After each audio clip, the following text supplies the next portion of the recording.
Nilakuyil, the Blue Cuckoo. The story opens with a vibrant scene of farmers, joyous and carefree, dancing and singing in celebration. As the music fades, a chilling howl echoes through the air, a stark contrast to the previous merriment. Alarmed, the farmers rush towards the source of the sound, only to find their fields inundated by floodwaters from the nearby backwaters. United by a common threat, they work tirelessly to stem the rising tide. A young man, lost in a book, is startled by a sudden sound. He opens the door to find a drenched young woman standing in the doorway. Her name is Neela, a farmer caught in the deluge. Seeking refuge from the relentless rain, she has sought shelter in the doorway. Moved by her plight, the young man invites her inside until the storm passes. Reluctantly, Neela steps into the warm embrace of the house. As the rain intensifies, the young man, unable to concentrate on his reading, approaches the door. The door closes, leaving the viewer to imagine the scene that unfolds within, a scene shrouded in the mystery of the downpour. Another day, Neela returns to the paddy fields, only to be met with teasing glances from her friends. The exact nature of their taunts remains a mystery, adding a layer of intrigue to the narrative. Meanwhile, in another household, a young girl named Nalini is seen praying and singing a devotional song. Once a family of wealth, they are now grappling with financial hardship, forced to consider selling their property to settle their debts. A postman, searching for a teacher named Sridharan, reveals the identity of the young man we encountered earlier. A delicate flower, tossed through the window, lands on Sridharan's desk. Neela, the mischievous culprit, enters with a playful smile. As they engage in light-hearted banter, Sridharan affectionately calls her Nilakuyil, the Blue Cuckoo, a reference to her unique beauty and spirit. Neela, playfully coy, protests the endearing nickname. Inspired by her presence, Sridharan breaks into a melodious song, his voice filling the room. Neela, captivated by the music, listens with a contented smile. Even as he goes about his day, Sridharan's thoughts drift to Neela. Her image, a vibrant and colorful bird, fills his mind. Later, as Sridharan walks along a familiar path, he is greeted by the sweet sound of Neela's voice. Sridharan was having a playful moment with his pet monkey when Neela arrived, bearing a vessel of milk. As they shared a light-hearted conversation, a knock interrupted their cozy moment. Startled, Neela quickly sought refuge under the bed. The unexpected visitor turned out to be the postman. He engaged Sridharan in a brief conversation before departing. Once the coast was clear, Neela cautiously emerged from her hiding place. Sridharan was busy plucking and enjoying guava when Neela joined him. She playfully teased him with a little song. Another day dawned, casting long shadows across the timber yard. Neela sat, a figure etched in worry, her heart heavy with a secret. Sridharan's arrival offered a glimmer of hope, but it was quickly extinguished. Desperate, Neela confessed her plight, her voice trembling as she revealed her pregnancy. Sridharan recoiled, his face a mask of shock and fear. The weight of societal expectations, the chasm of caste, and the fear of responsibility overwhelmed him. He recoiled, his words cutting through the silence, "Marry someone else." Neela's pleas fell on deaf ears as Sridharan turned away, leaving her alone with her growing burden and shattered dreams. Sridharan returned home, his mind a whirlwind of troubled thoughts. Tension etched itself onto his face, a stark contrast to his usual composure. A few months later, Shankaran approached Sridharan with a marriage proposal. Nalini was the girl in question. Initially, Sridharan was hesitant, but eventually, he agreed to the match. With that, the wheels of their wedding preparations began to turn. Everyone comes to know that Neela is pregnant. Her father is hurting her to disclose the name of the child's father. She is not revealing. Others are trying to stop her father. Meanwhile, in another place Srisharan is getting married. While Sridharan embarked on a new life, Neela faced a cruel reality. Ostracized by her community, she was banished from her home and caste, a victim of societal judgment for her pregnancy outside of marriage. Nalini and Sridharan, a picture of domestic bliss, built a life together, their love a shield against the world's harshness. Meanwhile, Neela, a solitary figure, wandered the streets, a victim of circumstance and societal judgment. Homeless and alone, she carried the weight of her past, a stark contrast to the happiness that others seemed to effortlessly possess. A chance encounter, a cruel twist of fate, brought Shankaran and Sridharan face to face with Neela. Shankaran's words, sharp as a dagger, pierced the silence. "You live like this," he said, his voice heavy with accusation, "while the man responsible for your suffering lives comfortably, a respected member of society." Each word was a bullet, striking Sridharan's conscience. Shankaran, moved by compassion, offered Neela refuge in his home. But she, scarred by rejection and distrust, refused his offer, her heart hardened by the pain of betrayal. Time marched on, leaving its mark on Sridharan's life. One fateful day, he witnessed a young boy playing dangerously in a dirty pool of water. With a surge of instinct, Sridharan intervened, pulling the child to safety. In a fit of rage, the child lashed out, biting and scratching Sridharan, before snatching his watch and tossing it into the murky water. The boy, Mohanan, sought refuge in Shankaran's home. Aware of the boy's mischievous nature, Shankaran decided to administer a stern punishment. Sridharan, arriving at the scene, witnessed the harsh treatment and intervened, calming the boy. Despite the earlier incident, a heartwarming moment unfolded as Mohanan and Shankaran embraced, their bond of love and understanding evident.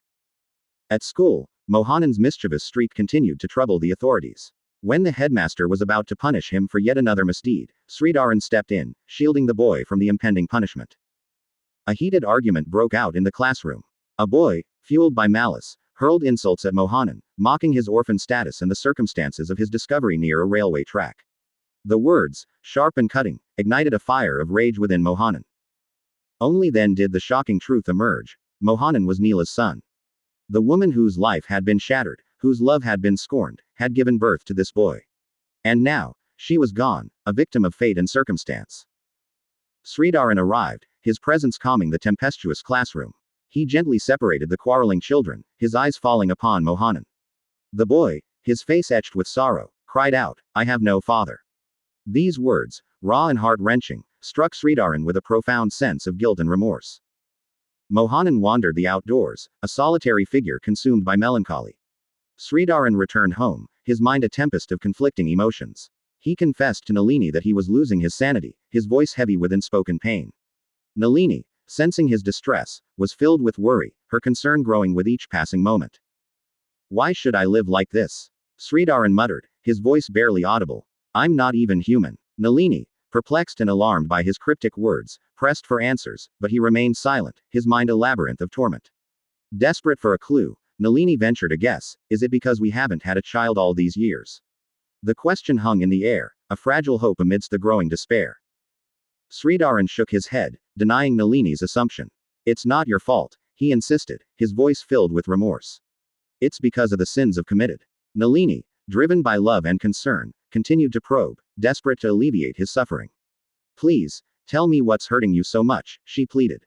Finally, unable to bear the weight of his secret any longer, Sridharan confessed the truth.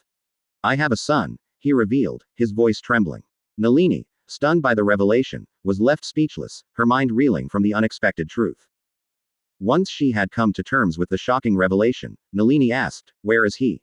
"Where is your son?" Sridharan, his voice heavy with regret, replied, "He's right here, in this village. His name is Mohanan." Sridharan, his heart heavy with guilt, turned to Nalini, his eyes pleading for forgiveness. "Will you forgive me?" he asked, his voice barely a whisper.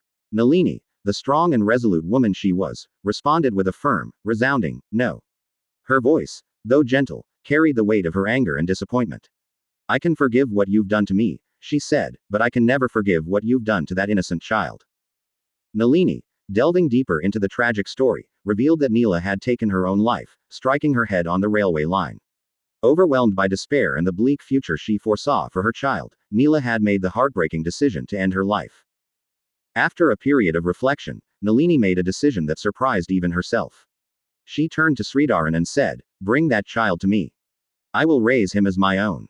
Her words, filled with compassion and understanding, offered a glimmer of hope in the midst of despair. Sridharan rushed to Shankaran's home, only to be met with a wave of despair. Mohanan had disappeared that evening, vanished without a trace. As the hours turned into night, a storm raged outside, thunderclaps echoing through the darkness. The search for the boy intensified, but hope dwindled with each passing moment.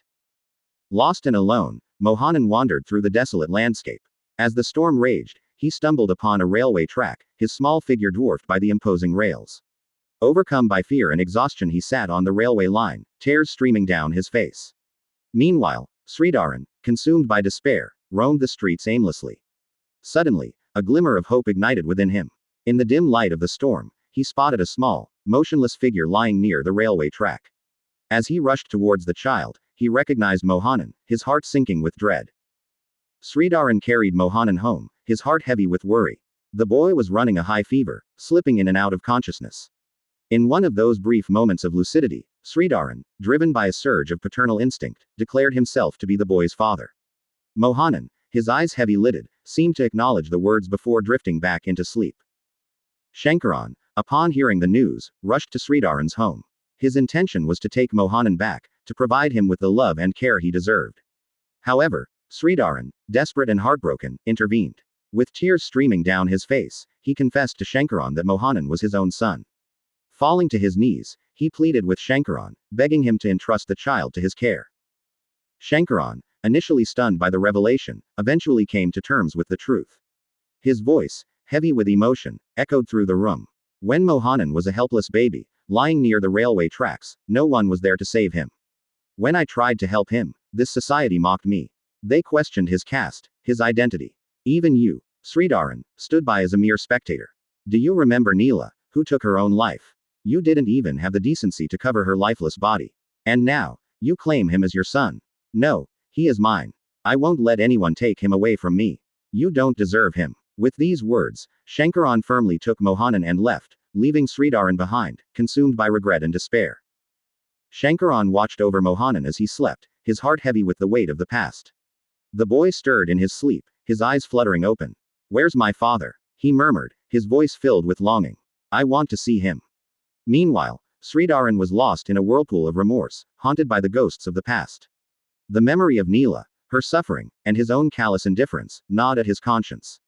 He was consumed by guilt, a prisoner of his own mistakes.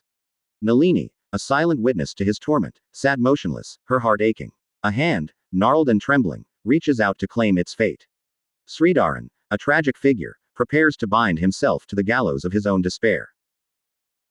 A knock echoed through the silent house, jolting Nalini from her thoughts.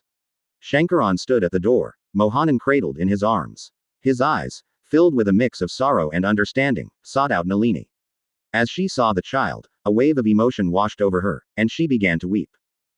A suspenseful moment hung in the air. Was Sridharan alive or had he succumbed to despair? Sridharan, seemingly revived by the interruption, emerged from the shadows. The knock on the door had halted his intention. Shankaran, a somber figure, placed the sleeping child in Sridharan's trembling hands.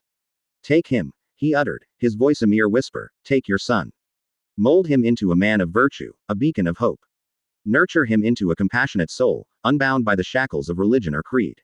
With a final, lingering glance, Shankaran turned and walked away, disappearing into the dawn.